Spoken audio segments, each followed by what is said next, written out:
फिर से स्वागत है आप सभी का हमारे इस यूट्यूब चैनल बेसिक क्लासेस में। ठीक है, तो आज की इस वीडियो में जो है हम आपको कुछ संस्कृत के कुछ गेस्ट बताने वाले हैं जो कि आपके 2023 के एग्जाम में पूछे जाने वाले हैं। ठीक है, तो वीडियो को मिस मत कीजिएगा और वीडियो को अंत तक जरूर देखिएगा। चलिए वीडियो को स्टार्ट करते हैं। देखिए, आगे देख लेते हैं हम वस्तुनिष्ठ प्रश्न यानी कि ऑब्जेक्टिव क्वेश्चन देख लेते हैं। चलिए देख लेते हैं। क्वेश्चन फर्स्ट ने बोला है कि भेतवयम में कौन प्रत्यय है। भेतवयम में कौन प्रत्यय है। देखिए, प्रत्यय का मतलब होता है अंतिम में लगा हुआ शब्द और उपसर्ग का मतलब होता है उप मतलब आगे। तो उप का मतलब हो गया आगे, तो उपसर्ग का मतलब हो गया कि आगे वाला जो भी लगा होगा, आगे शब्द जो भी लगा होगा क्या होगा, उपसर्ग होगा। और प्रत्यय का मतलब हो गया कि पीछे वाला, तो प्रत्यय का मतलब पीछे वाला, तो पीछे जो भी लगा होगा एक को छोड़कर क्या होंगे, प्रत्यय होंगे। ठीक है, चलिए देख लेते हैं इसमें क्या है। इसमें प्रत्यय पूछा है आपसे, तो प्रत्यय क्या पूछा है, भेतवयम। ऑप्शन नंबर ए में देखिए दिया है त्वयत, बी में दिया है अनियर, सी में दिया है यत और डी में दिया है अणयत। तो इस तीनों में से देखिए क्या चारों में से कोई एक लड़ रहा है, एक लड़ रहा है, कौन लड़ रहा है, त्वयम। क्या है, त्वयम, भेतवयम। भेतवयम तो क्या है, ऑप्शन नंबर ए में दिया है त्वयत, यानी कि ऑप्शन नंबर ए क्या हो जाएगा हमारा राइट आंसर हो जाएगा, क्या हो जाएगा, त्वयत। त्वयत हमारा त्वयम से मिल रहा है। ठीक है, चलिए अगला प्रश्न देखते हैं। अगला प्रश्न बोला है किस शब्द में तुमुन प्रत्यय है। किस शब्द में तुमुन प्रत्यय है। ऑप्शन नंबर ए में दिया है गंत्री, बी में दिया है पठितुम, सी में दिया है पठन और डी में दिया है हसनम। देखिए तुमुन पूछा है, तो ऑप्शन नंबर बी में देखिए पठितुम लिखा हुआ है, तो पठितुम किससे मिल रहा है, तुमुन से मिल रहा है, तो ऑप्शन नंबर बी क्या हो जाएगा हमारा राइट आंसर हो जाएगा। ठीक है, अगला प्रश्न देखते हैं क्या बोला है। अगला प्रश्न बोला है किस शब्द में तल प्रत्यय है। किस शब्द में तल प्रत्यय है। देखिए ऑप्शन नंबर ए में बोला है सर्वत्र, बी में बोला है जनता, सी में बोला है बहुधा और डी में बोला है लघुत्वम। क्या है, लघुत्वम। तो देखिए किस शब्द में तल प्रत्यय है, तो जनता में। क्या है, जनता में। ऑप्शन नंबर बी का जगह हमारा राइट आंसर हो जाएगा। चलिए अगला प्रश्न देखते हैं क्या बोला है। अगला प्रश्न बोला है कुत्र अवयव में कौन सा प्रत्यय है। कुत्र अवयव में कौन सा प्रत्यय है। देखिए ऑप्शन नंबर ए में बोला है तरल, बी में बोला है तल, सी में बोला है तहसील और डी में बोला है थाल। देखिए तरल ऐसा शब्द है जो कुत्र अवयव में प्रत्यय है। देखिए तरल क्या है, तरल, तो ऑप्शन नंबर ए का जगह हमारा राइट आंसर हो जाएगा। अगला प्रश्न देखते हैं क्या बोला है। अगला प्रश्न बोला है नेता का स्त्रीलिंग रूप क्या होगा। नेता का स्त्रीलिंग रूप क्या होगा। तो देखिए नेता का स्त्रीलिंग क्या होता है, नेत्री होता है। क्या होता है, नेत्री होता है, तो ऑप्शन नंबर बी क्या हो जाएगा हमारा राइट आंसर हो जाएगा। अगला प्रश्न बोला है कि श्वश्रु में कौन सा प्रत्यय है। श्वश्रु में कौन सा प्रत्यय है, तो ऑप्शन नंबर हमारा हो जाएगा ऑप्शन नंबर सी उड़ू है। क्या है, उड़ है, उड़ यानी कि उड़ू, उड़ क्या है, श्वश्रु प्रत्यय है। अगला प्रश्न देखते हैं क्या बोला है। अगला प्रश्न बोला है विजयंका का समय क्या था। विजयंका का जो समय था वो कौन था, तो ऑप्शन नंबर 8वीं सदी। विजयंका का जो समय था कौन था, 8वीं सदी था।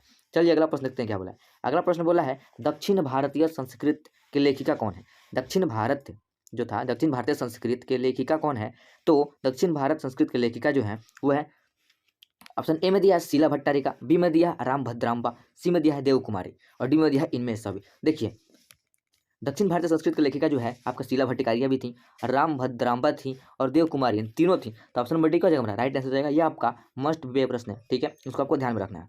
अगला प्रश्न देखते हैं क्या बोला है। अगला प्रश्न बोला है पति रेहो गति डैश बालानाम जननी गति, रिक्त स्थान में कौन सा पद होगा। ये एक श्लोक है, ठीक है, इसको भरना है आपको। ठीक है, बीच में जो है खाली स्थान दिया, इसको भरना है। पति रेहो गति डैश बलनाम जननी गति, रिक्त स्थान में कौन सा पद होगा, तो दोनों का राइट हो जाएगा ऑप्शन नंबर सी स्त्री नाम। क्या हो जाएगा, स्त्री नाम। ये जो है अगला प्रश्न देखते हैं क्या बोला। अगला प्रश्न बोला है कोपी तथा धार्मिको नासित डैश कट्टेवार समान परावृणोति, यह शब्द किसने कहा है, किसके द्वारा कहा गया यह शब्द है, तो तीसरा आलसी के द्वारा। किसके, तीसरा आलसी, तीसरा आलसी ने कहा कोपी तथा धार्मिको नास्ति डैश कटेवार समान परावृणोति, किसने कहा था, तीसरे आलसी ने कहा था। ये मस्ट वे प्रश्न है। ठीक है, इसको आपको ध्यान में रखना है। अगला प्रश्न बोला है कि कत्वा प्रत्यय किस पद में है। कत्वा जो है वो प्रत्यय किस पद में है, तो कत्या जो प्रत्यय है वो पठित्व में। किसमें है, पठित्व में। देखिए पठित्व में दिया हुआ है वक्ता, वक्ता क्या है, दर्शन में नहीं है, आश्रित्य में भी नहीं है और रक्षित में भी नहीं है, तो किसमें है, पठित्व में। अगला प्रश्न बोला है दीर्घतम पद में कौन सा तद्धित प्रत्यय है। दीर्घतम पद में कौन सा तद्धित प्रत्यय है, तो ऑप्शन नंबर ए यानी कि तमप में है। किसमें, तमप में। तमप में क्या है हमारा, दीर्घतम पद में तद्धित प्रत्यय है। ठीक है, अगला प्रश्न देखते हैं क्या बोला है। अगला प्रश्न बोला है शांति किससे स्थापित होती है। शांति जो है किससे स्थापित होती है, तो परोपकार से। किससे स्थापित होती है, परोपकार से। अगला प्रश्न बोला है सारा संसार अपना परिवार किसके लिए है। सारा संसार अपना परिवार किसके लिए है, तो देखिए 14 का राइट आंसर हो जाएगा ऑप्शन नंबर सी उदार चरित्र वालों के लिए। किसके लिए है, उदार चरित्र वालों के लिए। अगला प्रश्न बोला है शुभनियम पद किससे बना है, तो शुभनियम जो पद है वो किससे बना है, तो शुभ प्लस अनियर, शुभ प्लस अनियर ठीक है। चलिए अगला प्रश्न देखते हैं क्या बोला है। अगला प्रश्न बोला है द्विगुणी समास का उदाहरण बताइए। तो द्विगुणी समास का उदाहरण क्या हो सकता है? सप्ताह। सप्ताह सप्ताह क्या है? एक द्विगुणी समास है, ठीक है। अगला प्रश्न बोला है बालकयो किस विभक्त का रूप है। देखिए ये आपका मस्ट भिव्य प्रश्न, क्या है? मस्ट भिव्य प्रश्न एग्जाम में पूछने के लिए, तो इसको आपको ध्यान रखना है। बालकयो शब्द जो है किस विभक्त का रूप है? तो ऑप्शन नंबर बी षष्ठी विभक्त का। किसका? षष्ठी विभक्त का शब्द है। चलिए अगला प्रश्न देखते हैं। अगला प्रश्न बोला है गंगा शब्द जो है, गंगा शब्द के सप्तमी एक वचन का रूप क्या है? गंगा शब्द के सप्तमी एक वचन का रूप क्या है? तो 18 का राइट आंसर हो जाएगा ऑप्शन नंबर सी गंगायाम। क्या हो जाएगा? गंगायाम। चलिए अगला प्रश्न देखते हैं। अगला प्रश्न बोला है भारतवर्ष में किसकी महान परंपरा है? किसकी है? शास्त्र की। चलिए अगला प्रश्न देखते हैं। अगला प्रश्न बोला है पिंगल किस वेदांग शास्त्र के प्रवर्तक आचार्य हैं? पिंगल जो है किस वेदांग शास्त्र के प्रवर्तक आचार्य हैं? तो ऑप्शन नंबर बी का, अब तो बी का राइट आंसर हो जाएगा ऑप्शन नंबर बी छंद है। किसका? छंद है। चलिए अगला प्रश्न देखते हैं क्या बोला है। अगला प्रश्न बोला है भारत महिमा पाठ का प्रथम पद किस पुराण से संकलित है? तो भारत महिमा पाठ है उसका प्रथम पद किस पुराण से संकलित है? तो 21 का राइट आंसर हो जाएगा ऑप्शन नंबर ए विष्णु पुराण से। किससे है? तो विष्णु पुराण से। अगला प्रश्न देखते हैं क्या बोला। अगला प्रश्न बोला है भारत महिमा पाठ में किस देश की महिमा का वर्णन किया गया है? जो भारत महिमा पाठ है उसमें किस देश की महिमा का वर्णन किया गया है? तो भारत की। किसकी? अपने भारत की। चलिए अगला प्रश्न देखते हैं क्या बोला है। अगला प्रश्न बोला है कि प्रोक्ता, तो प्रोक्ता में किन किन वर्णों की संधि हुई है? तो देखिए अ हुई है और प्लस में उ हुई है। कौन कौन हुई है? एक अ हुई है और एक उ हुई है। प्रोक्ता यानी कि अ और उ। तो ऑप्शन नंबर सी का हो जाएगा, राइट आंसर हो जाएगा। अगला प्रश्न बोल रहा है किस शब्द में अभी उपसर्ग है? किस शब्द में अभी उपसर्ग है? देखिए हमने आपको बताया ना कि उपसर्ग का मतलब होता है आगे, उप मतलब आगे, तो अभी का मतलब आगे जो लगा होगा अभी, उसी को हम मान लेंगे कि क्या है?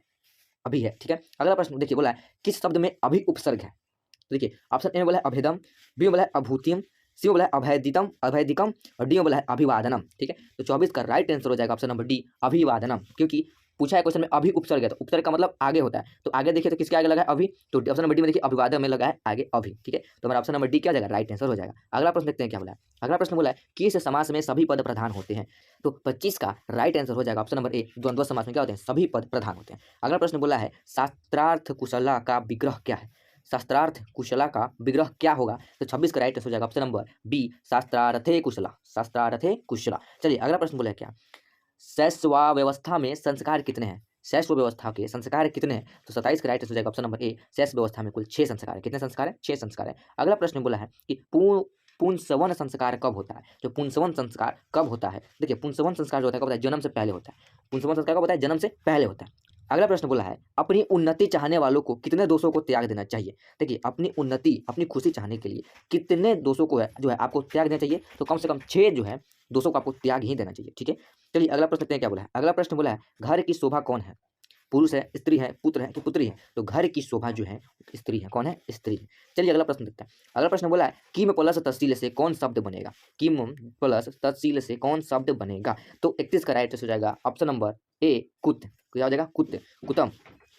अगला प्रश्न बोला है मंदाकिनी वर्णम पाठ किस ग्रंथ से संकलित है? जो मंदाकिनी वर्णम पाठ है वो किस ग्रंथ से संकलित है? तो रामायण से। किससे है? रामायण से। जो मंदाकिनी वर्णम पाठ है वो किस ग्रंथ से संकलित है? तो रामायण से। अगला प्रश्न बोला है चित्रकूट स्थित गंगा का वर्णन किस पाठ में? चित्रकूट स्थित गंगा का वर्णन जो है वो मंदाकिनी वर्णम में है। किस पाठ में है? तो मंदाकिनी वर्णम में। और ये जो है क्वेश्चन बहुत ही मस्ट हुआ प्रश्न है, इसको आपको याद रखना है। देखिए एग्जाम पूछ सकता है कि मंदाकिनी वर्णम पाठ किस ग्रंथ से संकलित है? तो रामायण। और चित्रकूट स्थित गंगा का वर्णन किस पाठ में है? तो मंदाकिनी वर्णम में, ठीक है। इसको आपको याद रखना है, ठीक है। अगला प्रश्न देखते हैं क्या बोला। अगला प्रश्न बोला है व्याघ्रपथिक कथा, व्याघ्रपथिक कथा हितोपदेश के किस भाग से संकलित है? तो यह भी आपका मोस्ट विवेक प्रश्न है, इसको भी याद रखना है। जो व्याघ्रपथिक कथा है वो हितोपदेश के किस भाग से संकलित है? तो मित्र लाभ से। किससे? मित्र लाभ से, ठीक है। चलिए अगला प्रश्न देखते हैं क्या बोला है। अगला प्रश्न बोला है शक्र ने कर्ण से छलपूर्वक क्या ले लिया था? जो शक्र था वो कर्ण से छलपूर्वक क्या ले लिया था? यह भी आपका मोस्ट विवेक प्रश्न है, इसको भी आपको याद रखना है। तो जो शक्र था वो कर्ण से छलतापूर्वक कवच और कुंडल दोनों को ले लिया था। किस क्या ले लिया था? कवच और कुंडल दोनों ले लिया। चलिए अगला प्रश्न देखते हैं क्या बोला है। अगला प्रश्न बोला है इंद्र जो है वो किस रूप में कर्ण के समक्ष आया? इंद्र किस रूप में कर्ण के समक्ष आया? 37 का राइट ऑप्शन नंबर डी ब्राह्मण के रूप में। यह भी आपका मोस्ट विवेक प्रश्न है, इसको भी आपको याद रखना है।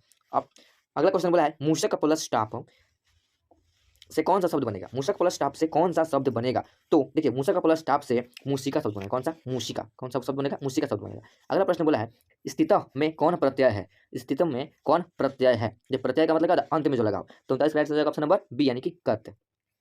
अगला प्रश्न बोला है वैदिक, वैदिक पद किससे बनेगा? तो वैदिक पद जो है वो किससे बनेगा? तो वेद प्लस ठग से। किससे? वेद प्लस ठग से। चलिए अगला प्रश्न में क्या बोला देखते हैं। अगला प्रश्न बोला है ऋषिभीम में कौन विभक्त है? ऋषिभीम में कौन विभक्त है? तो देखिए ऋषिभीम जो है वो कौन विभक्त है? तृतीय विभक्त है। कौन? तृतीय विभक्त है।